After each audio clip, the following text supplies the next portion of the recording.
Ang mataas na hukuman sa Israel ay aktwal na tinatalakay ang investigasyon tungkol sa pag-atake noong Oktubre 7. Tinatalakay ng mataas na hukuman ang mga petisyong nais pilitin ang gobyerno na simula ng Komisyon ng Estado para sa pagsisiyasat. Nagbanggaan ang mga pamilya ng biktima sa labas ng korte kung paano itatag ang investigasyon na nagpapakita ng hidwaan sa Republika ng Israel. Iminungkahi ng mga mahistrado ng mataas na hukuman na hintayin muna ang matapos ang eleksyon at ipaubaya sa susunod na gobyerno ang desisyon ukol sa usaping iyon.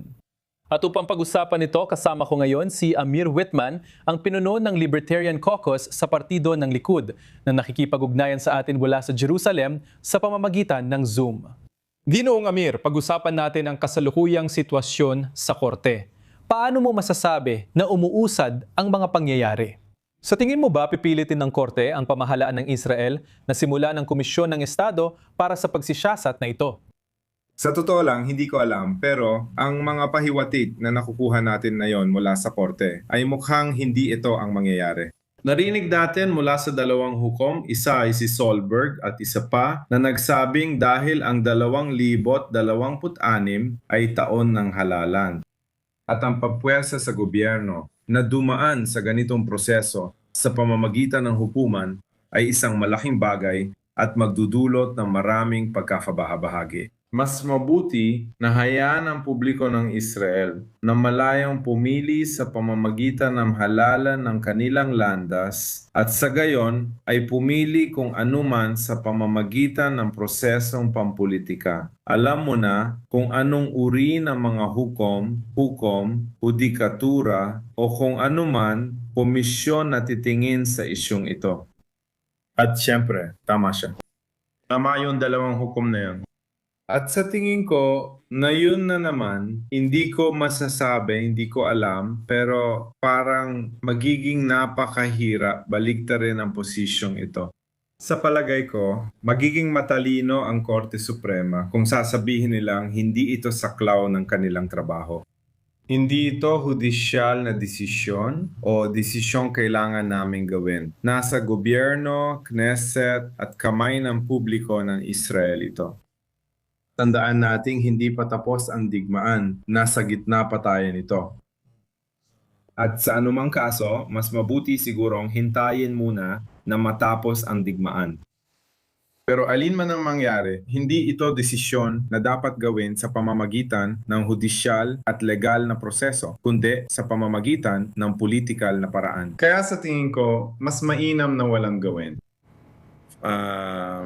Kung ganon, hindi dapat Korte Suprema ang magdesisyon yan. Bakit pa nila tinanggap na dinggin ang mga petisyon? Bakit hindi nila ito ibinasura nun pa?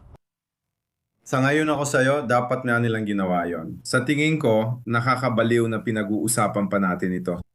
Wala akong alam na Korte Suprema sa anong panig ng mundo na gumawa ng desisyon na ganyan. Kalokohan ito. At ito ay talagang bumabalik sa mga reforma sa hudikatura at konstitusyon na tinalakay pa noong 2023.